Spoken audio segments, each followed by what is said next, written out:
Les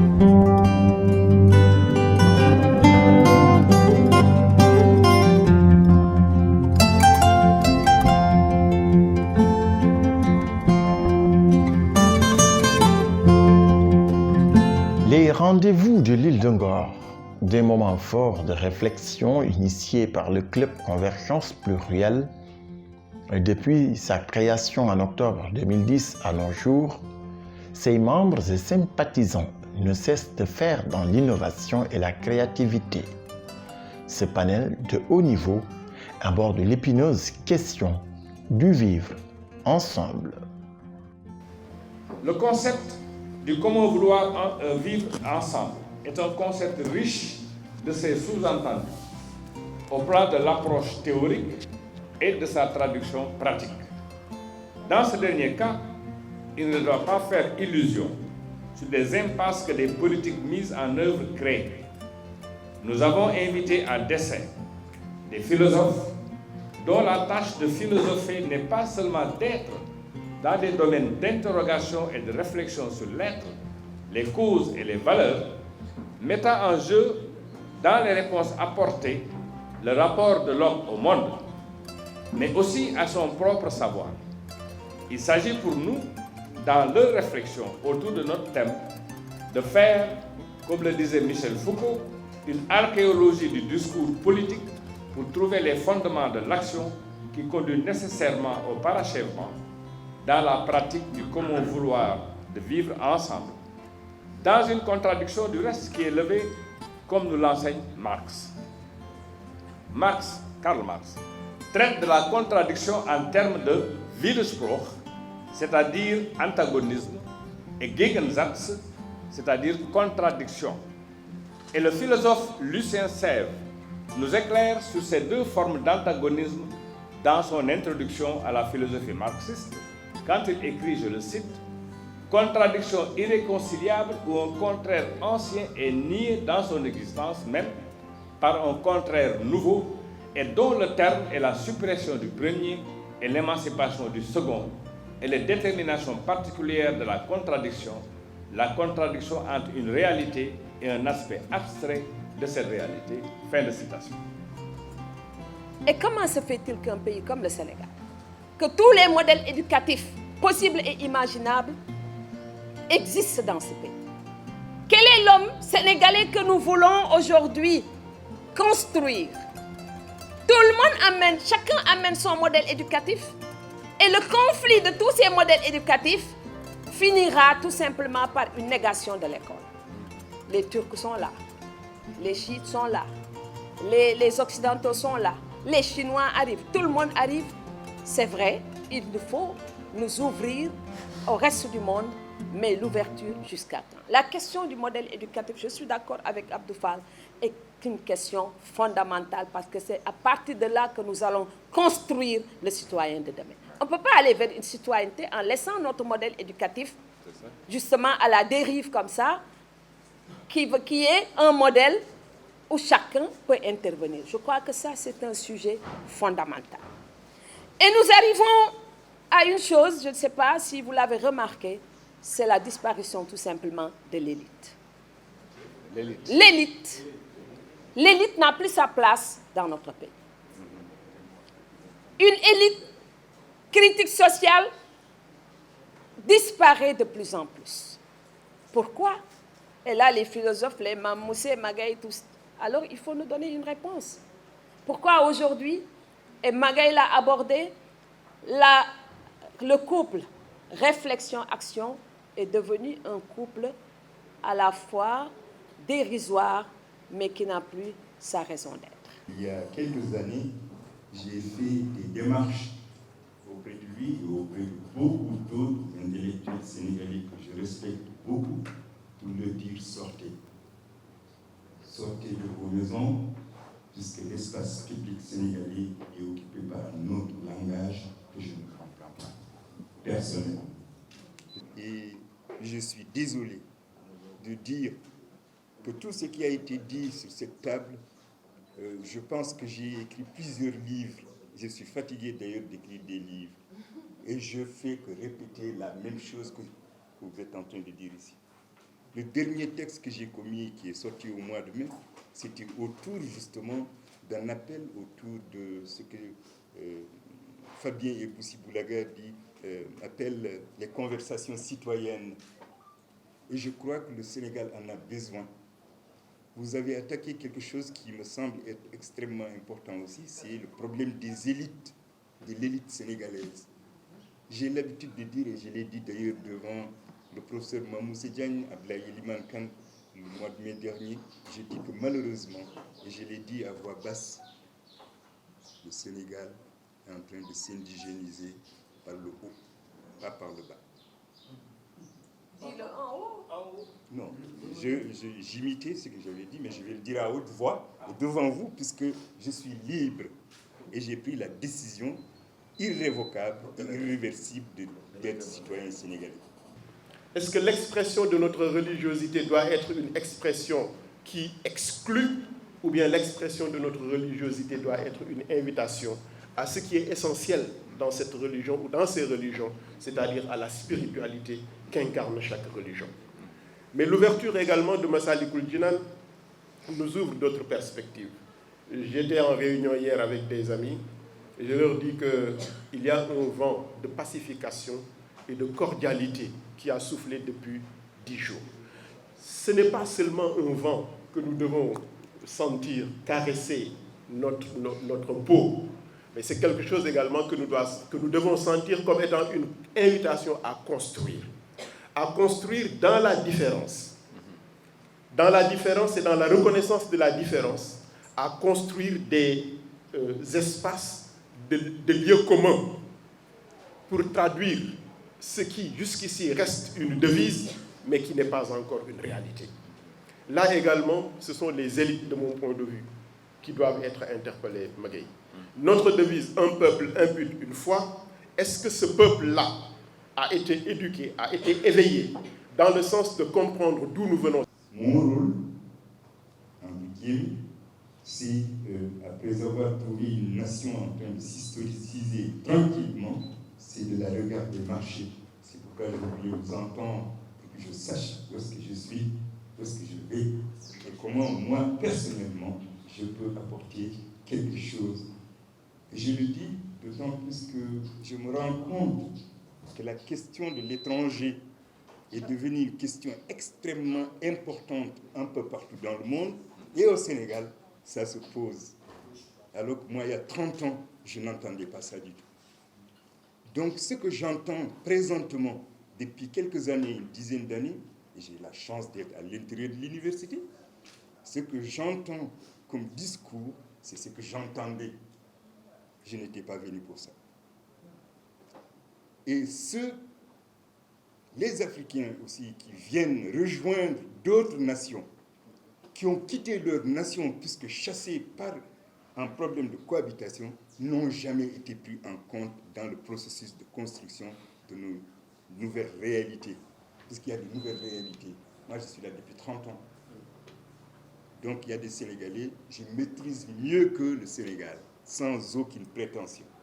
La cohésion sociale et la stabilité de notre pays sont toutefois menacées par des dérives ethnicistes et des propos malveillants dans les médias et les réseaux sociaux.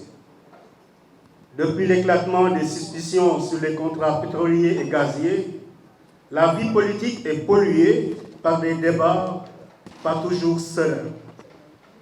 En m'adossant à ces constats, je retiens quelques pistes de réflexion et d'action à la lumière de mes convictions de citoyen, à la lumière de la doctrine de l'enseignement social de l'Église. Tout d'abord, à mon humble avis, il faut déconstruire le concept de minorité dans l'imaginaire sociologique des Sénégalais. Dans une république laïque, il n'y a pas de minorité. Tous les citoyens sont égaux en droit et en dignité. L'appartenance religieuse ne détermine pas la place des citoyens au sein de la nation.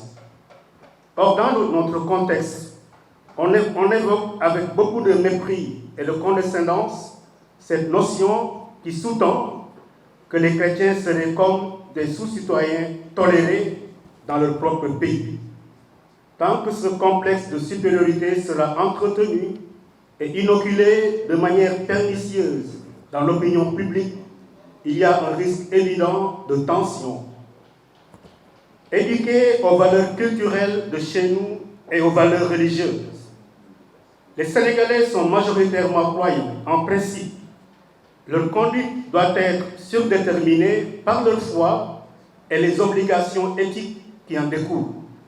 Or, nous constatons une nette dichotomie entre les normes éthiques des religions et les comportements des croyants. C'est dans l'échange de nos paroles que nous tissons justement ce qui va venir, ce qui va advenir. J'ai discuté un jour avec Cheikh Anta Diop, c'était lors des rencontres sur son œuvre, de cette obsession de l'Égypte. Cette Égypte que nous avons d'une certaine manière perdue comme un livre perdu depuis 4000 ans et qui nous revient constamment à la mémoire comme une obsession. Nous nous sommes mis d'accord sur une chose, ce passé-là, le passé, conçu d'une certaine façon, c'est un rétroviseur qui permet d'avancer. Mais il ne faut pas que nous ignorions qui nous sommes si nous voulons être ce que nous sommes réellement. Et maintenant, reste à avoir des cadets également. Ces cadets-là, il nous appartient à nous de les former comme il se doit, parce que c'est une responsabilité. La transmission est une responsabilité dans toutes les sociétés, être dépositaire de quelque chose et pouvoir faire en sorte que le témoin se passe dans de bonnes conditions et nous aurons mérité du pays. L'éducation au vivre ensemble, c'est le fruit d'un choix de famille ou d'un arbitrage de famille. Et dans un deuxième temps, c'est de se dire que vivre ensemble est un choix de société, fruit de conquête démocratique. Le concept est bien clair. Vivre ensemble suppose un ensemble d'actes et de faits qui interpellent la conscience collective dans un monde en pleine mutation. Nous avons tous été des témoins d'un passé riche, mais nous sommes tous aujourd'hui témoins d'un présent en ébullition. Il y a un philosophe français, Karl Morin, qui disait il y a quelques décennies « On ne sait plus ce qui nous arrive, voilà ce qui nous arrive ». Il nous arrive en effet, et plus en plus bien souvent, de nous demander qu'est-ce qui nous arrive. Dans ce cas de notre vivre ensemble, objet des questionnements de ce jour, rares sont aujourd'hui les sociétés humaines où les hommes et femmes lucides et responsables qui ne s'interrogent sur les nouvelles modalités de leur pratique. Le Sénégal, sous ce rapport, a fait école comme modèle achevé de tolérance dans la capacité des diverses communautés qui le composent de réaliser une cohabitation réussie dans une intelligence et fine convivialité. C'est fort de cet arbre que nous avons traversé le temps et ses épreuves sans jamais dépasser le seuil critique des tensions et convulsions non maîtrisées. La préservation de notre capital paix a été et continue d'être un souci constant, partagé par tous et même érigé en dogme qui dicte autant les propos que les attitudes et comportements. Nous nous retrouvons précisément aujourd'hui pour faire le point sur ce capital précieux et réfléchir sur les meilleurs moyens de le préserver dans un contexte et un environnement mondial de plus en plus chrysogène, marqué par des mutations profondes et rapides dans les domaines de l'activité humaine. Quelle est la place de l'élite et le rôle de l'élite aujourd'hui dans notre société? C'est un véritable débat. C'est un vrai défi.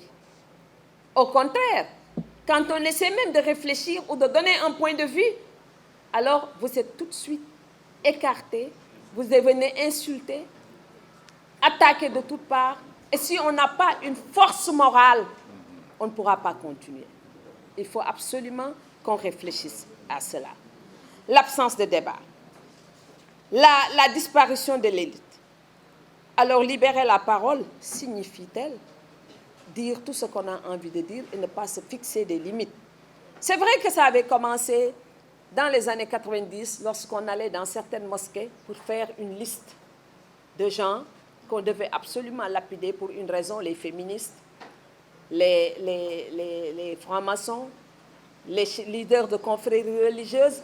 Mais maintenant, il y a une sorte, et c'est ça peut-être la nouveauté, une espèce d'osmose entre les nouvelles générations dans les milieux confrériques et peut-être les radicaux qui ont trouvé le moyen, tout simplement, un espace pour faire passer leur modèle de société. Moi, ce que je vois aujourd'hui au Sénégal, je ne sais pas après Macky Sall qui va être le prochain président du pays, mais si on y prend garde, le modèle qu'on va nous proposer, c'est un modèle religieux, qu'on le veuille ou non. Parce que le modèle religieux est en train de se construire et de se constituer de différentes manières. Est-ce qu'il y a un pays qui veut se développer et qui laisse ses enfants entre les mains d'autres personnes qui ont d'autres projets de citoyenneté qui n'est pas son propre projet de citoyenneté? Qu'est-ce que nous aurons en fin de compte? Nous aurons 3, 4, 5 types de citoyens qui vont se confronter. Celui-là va regarder vers l'Europe, celui-là va regarder vers l'Arabie Saoudite, vers l'Orient, celui-là va... Et quand est-ce que nous regarderons vers le Sénégal? Donc le projet éducatif n'est pas encore, de mon point de vue, un projet national, c'est encore un projet où les gens, en tout cas les gens n'ont pas tout à fait confiance. Quels sont les fondamentaux? Quel modèle pour le Sénégal et pour l'Afrique? Et comment vivre ensemble? Autant de questions abordées par ces icônes du monde universitaire et autres penseurs et chercheurs. Ils ont permis d'éclairer la lanterne des uns et des autres sur ce concept. À travers les événements qui surviennent, vous comprenez que le vouloir commun de vivre ensemble est menacé. L'est-il à cause d'un déficit de commun vouloir ou l'est-il par le fait que malgré un commun vouloir, le vivre ensemble est difficile? C'est ce genre de questions que nous nous sommes posées aujourd'hui pour voir qu'est-ce qui menace notre coexistence pacifique et qu'est-ce qui menace que nous rentrons de plus en plus dans des isolements, des formes d'isolement communautaristes, religieux, confrériques, identitaires, de repli qui font qu'être ensemble devient de plus en plus périlleux et difficile. Au-delà des politiques, les hommes de médias ont aussi joué leur partition avec des pistes de réflexion et des exemples à l'appui. L'histoire de notre pays, à l'image de l'histoire de tous les pays, a été ponctuée depuis, à partir plutôt des années 2000, par une explosion médiatique exceptionnelle. C'est-à-dire que ce qui s'est passé à partir de 2000, dans le domaine des médias, est autrement plus significatif que tout ce qui s'est passé dans notre pays en matière de communication, de toute l'histoire. Jusqu'en 1993, notamment février 1993, nous avons connu un seul quotidien dans ce pays. C'était en l'occurrence Le Soleil, qui est un descendant de Paris-Dakar d'abord, de Dakar Matin ensuite. De même, c'est à partir jusqu'en juillet 1994, nous avons connu une seule radio, c'est la chaîne nationale, dite l'ORTS d'abord, la RTS ensuite. Jusqu'aux années 2000, nous avons connu une seule chaîne de télévision, en l'occurrence la RTS.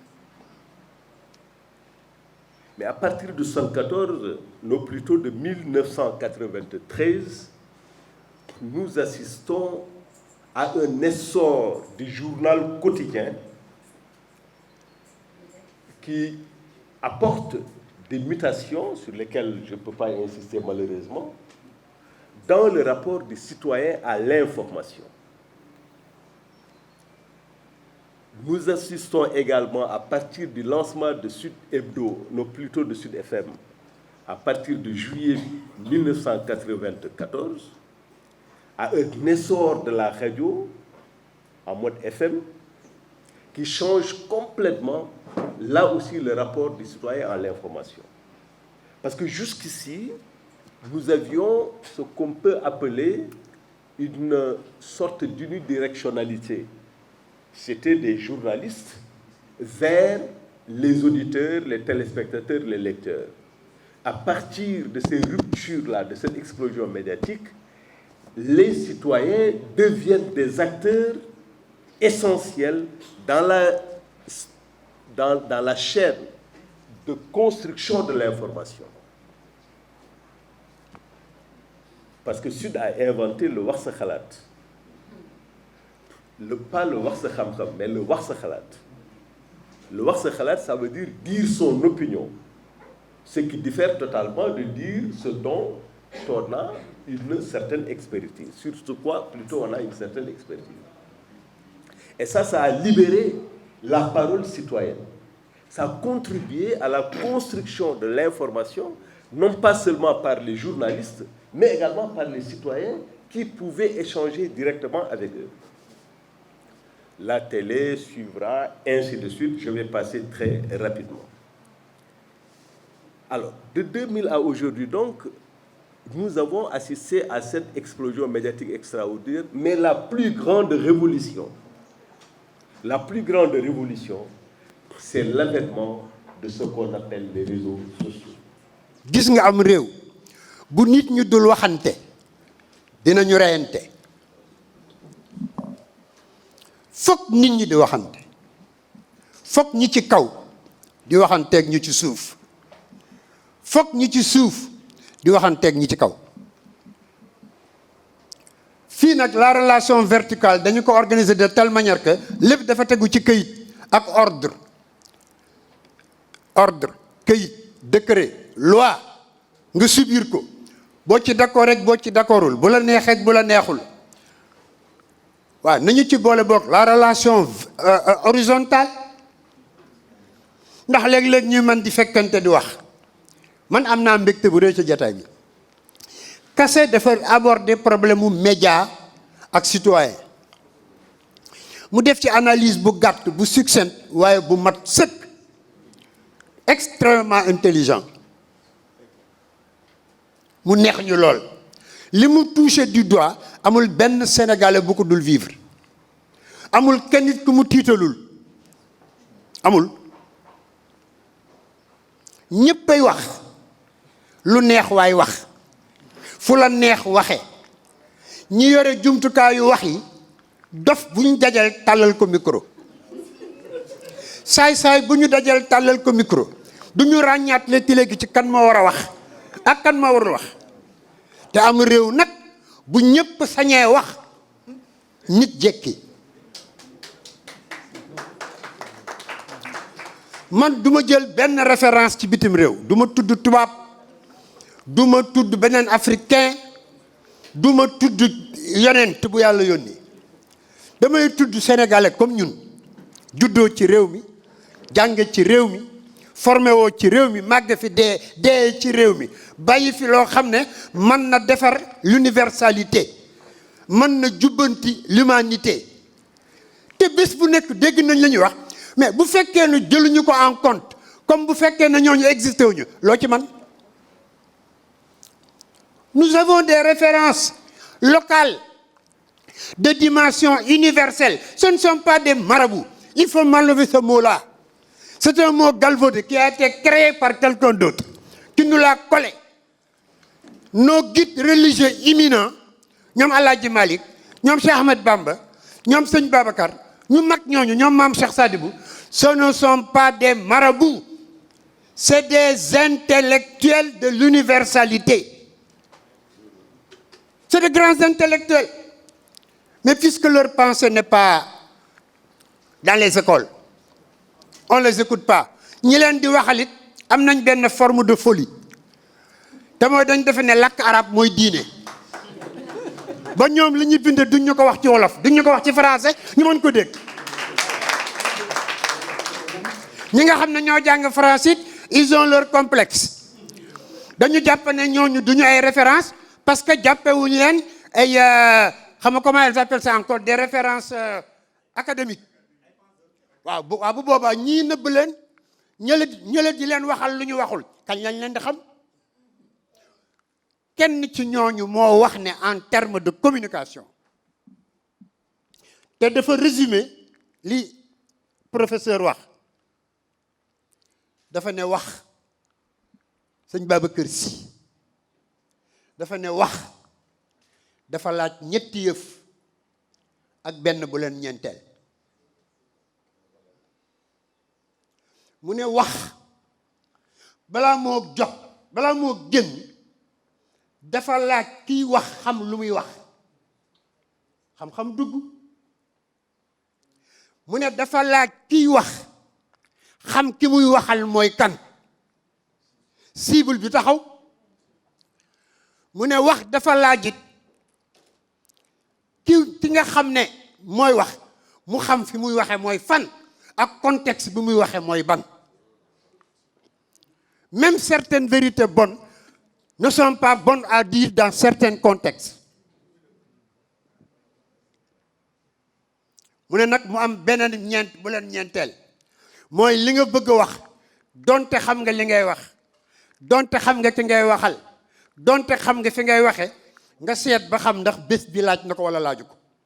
Les éclairages de ces éminentes personnalités du monde du savoir pointent du doigt notre capacité d'adaptation face aux changements rapides notés avec l'avènement des nouvelles technologies de l'information et de la communication, sans oublier la détérioration sans cesse croissante de la qualité de l'éducation dans nos sociétés. Dans le même temps que l'école est un problème, dans le même temps, les médias sont dérégulés. Le Sénégal, c'est dans le monde, partout dans le monde, la communication, l'information, il y a une dérégulation avec le système que nous avons aujourd'hui, avec les réseaux sociaux, avec la libération de la parole. En général, dans le milieu musulman traditionnel, je ne parle pas du milieu musulman idéologisé, dans le milieu musulman traditionnel et dans le milieu africain, la parole n'appartient pas à tout le monde, la parole publique. Oui, la parole appartient à tout le monde, d'accord, mais la parole publique n'appartient pas à tout le monde, parce que la parole publique construit ou la parole publique fait exploser des sociétés. Donc la parole publique ne peut pas appartenir à tout le monde, et dès lors qu'aujourd'hui la parole publique est appartenue à tout le monde, il y a une dérégulation, et cette dérégulation-là va nous entraîner droit vers le mur. La citoyenneté, c'est la capacité de reconnaître les valeurs requises pour la vie comme pour la vie en commun, d'effectuer et d'agir avec la conscience d'appartenir à un corps social organisé. L'éducation à la citoyenneté peut se faire autour des 4 axes suivants. Les droits humains, ils sont l'axe organisateur de l'éducation à la citoyenneté. Ce sont des règles qui organisent les rapports entre les hommes et permettent de mieux vivre ensemble, rendant possible et réalisable la relation entre l'éthique personnelle de chacun et les lois qui régissent les rapports sociaux. La démocratie, elle est liée aux droits humains.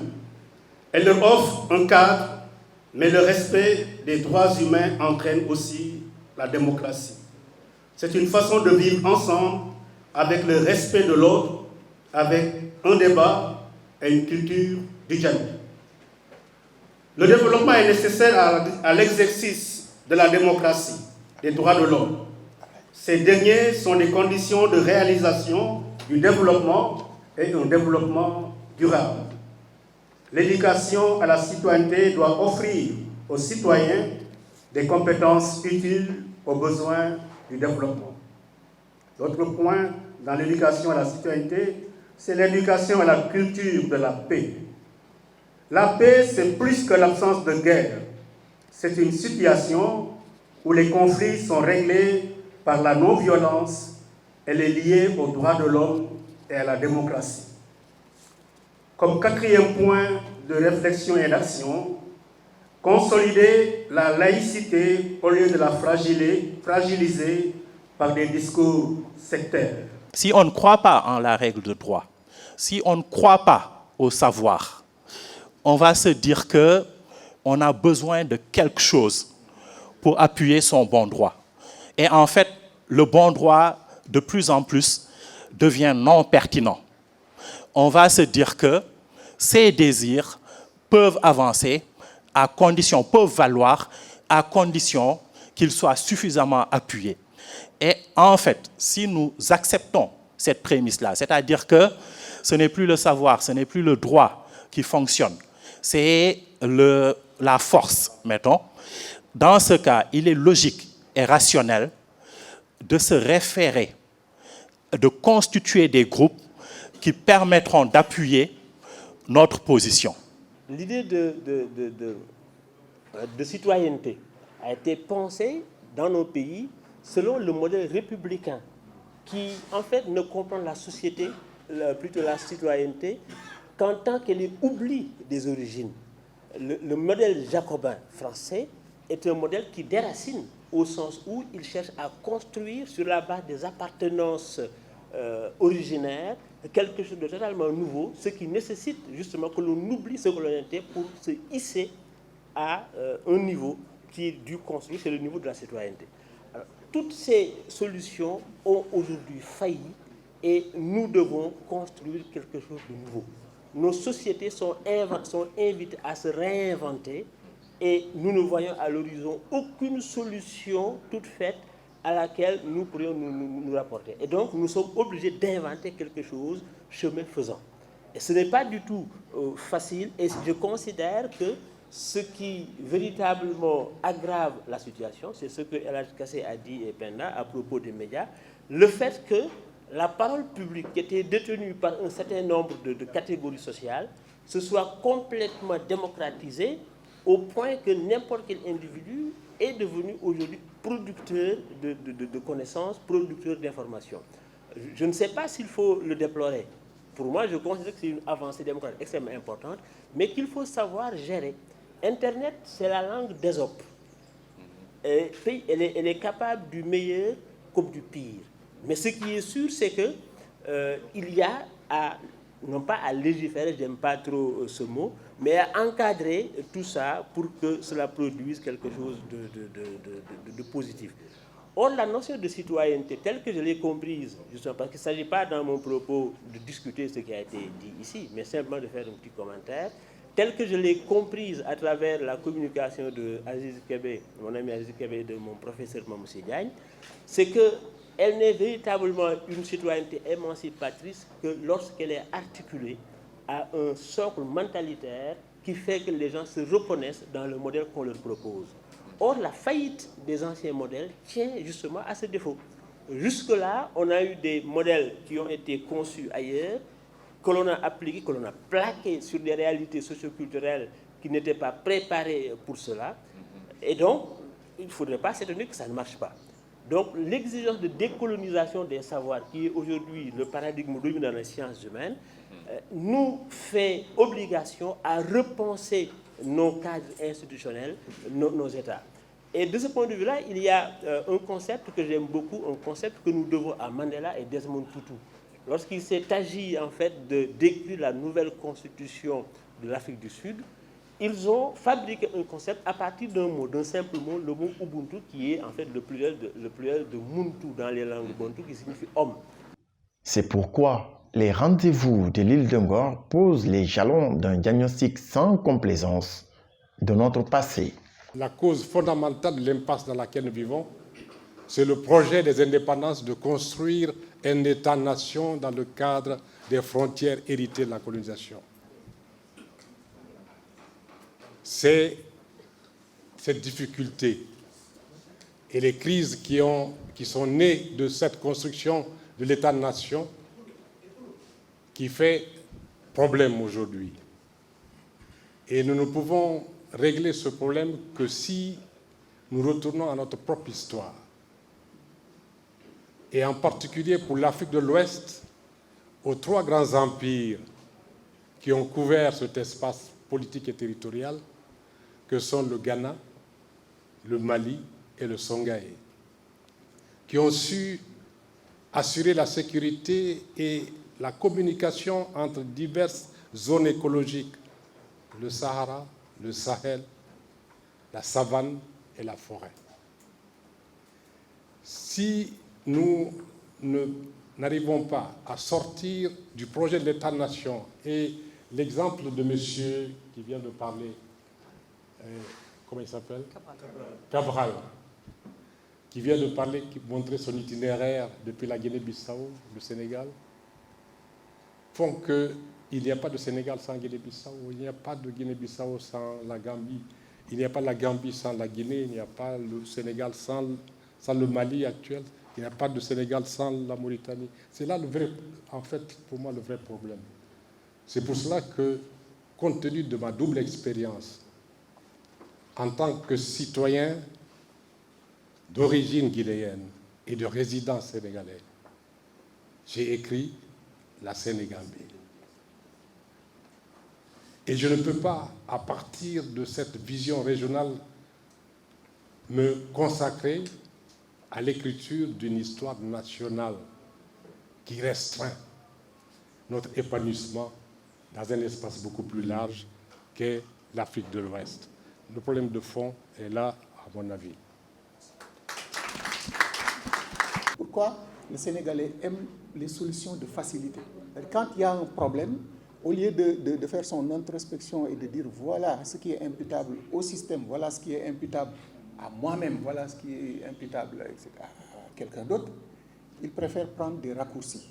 Et c'est tout le temps comme cela. À partir des années 87-88, les choses ont commencé à changer. C'est à ce moment qu'on a vu les gens se regrouper par communautarisme. Et aujourd'hui, quand vous entrez à l'université, c'est d'ailleurs des étudiants, etc. C'est les ressortissants de tel ou de tel. Et il n'y a plus cet espace de discussion. Et pire, on a parfois peur de donner son avis sur des questions qui sont même des questions pédagogiques. Parfois, le directeur de thèse a des difficultés pour faire enlever certaines choses de la thèse. Quand vous entrez dans le bureau, parfois, même des médecins, vous trouvez un pan entier de son bureau où il y a la photo d'un marabout. Je dis, mais quelqu'un qui entre dans ce bureau-là a une sorte de cassure psychologique entre lui et le médecin qui est censé le traiter. Kenn koy da nga am nature profonde mën nga ko wuutale ak keneen lépp loo tabax te tabaxaloo ko ci sa nature profonde ñaare la nga ci bëgg doo ko mën am ndax da ngay tabax ci nature jàmbur loolu la waaj pour gàttal dafa am benn sage un hakim un philosophe sénégalais je ne veux pas citer son nom dafa ne pour wax li xew li ko indi yëpp lan la xad ankaru bil wa'yi mooy nit bu demee ba conscience am dutu ko diriger mais conscience keneen saa nga yëg ko nag gis nga bu la nit formé conscience am la lay jox ba kera ngay tëg defe naa maa ngi déglu professeur Diagne bi doon ko wax ba nee na ñaari mémoire la ñam waaw ñaari mémoire nag ñu jël suñu bés def ko synthèse waaw damay wax ne maa ngi koy yóbbante walla ci Souleymane Bachir moo tax ma dégg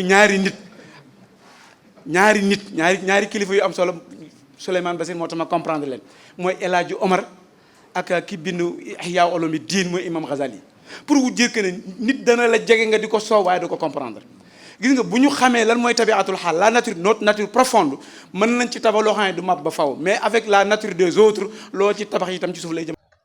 Et cette analyse nous permet aussi bien d'orienter la réflexion vers le présent et pour nous projeter vers le futur que nous souhaitons tous pour le Sénégal et pour l'Afrique.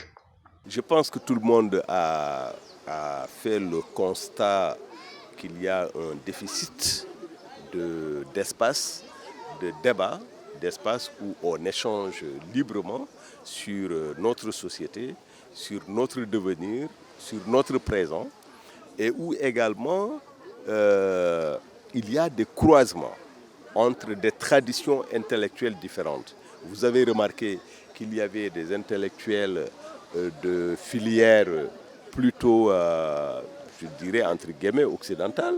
Vous avez d'autres de filières arabes, bouffonnes ou ce qu'ils appellent des ndongoldar.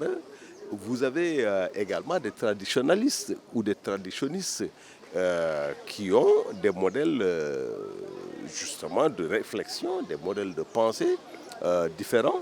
Mais c'est ce croisement-là qui peut, à mon avis, faire naître une dynamique de construction de nouvelles bases d'un vivre ensemble. Vous, hommes et femmes, d'ensemencement, faisons de sorte que les rendez-vous de l'île de Ngor, qui doivent servir le présent et l'avenir, puissent s'inscrire dans la dynamique prospective souhaitée de notre histoire pour contribuer à une réflexion nationale, africaine et mondiale au profit de tous, et bien particulièrement à ceux qui en acceptent la philosophie et reconnaissent l'utilité. Nous assistons aujourd'hui pas seulement au passage à une vitesse supérieure de changement, mais à un accroissement plus rapide de cette vitesse. Et quand le rythme du changement dépasse nos capacités d'adaptation, les choses se disloquent. C'est-à-dire, tout l'environnement change si vite que tout le monde commence à avoir le sentiment de décrocher. Nous avons des liens de solidarité. Nous pouvons être ensemble, entre semblables, en acceptant de remettre les pendules à l'heure et en gérant correctement les interactions entre êtres humains. Voyez-vous, mesdames et messieurs, comment collaborent au sein d'une même colonie les abeilles? Comment volent ensemble les pigeons ou les sternes arctiques qui se regroupent pour avoir plus de chances d'échapper aux prédateurs? Comment réussir une cohabitation apaisée, intelligente et conviviale au Sénégal? La réponse coule de source. Les principes qui sont édictés dans la Constitution fondent dans leur application rigoureuse le socle sur lequel repose l'unité nationale dans une diversité ethnique et religieuse dont la reconnaissance et le traitement dans l'équité et la justice garantissent la pérennité de notre volonté commune de vivre nos différences.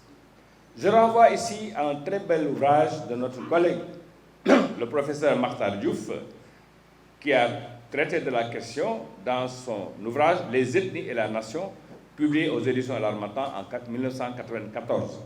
Selon lui, le recensement ethnique fait en 1976 répartissait les ethnies entre Wolof, Lébou, Serer, Peul, Laobé, Toucouleur, Mandeng, Diola, Balant, Mandjak, Soninké et Maure.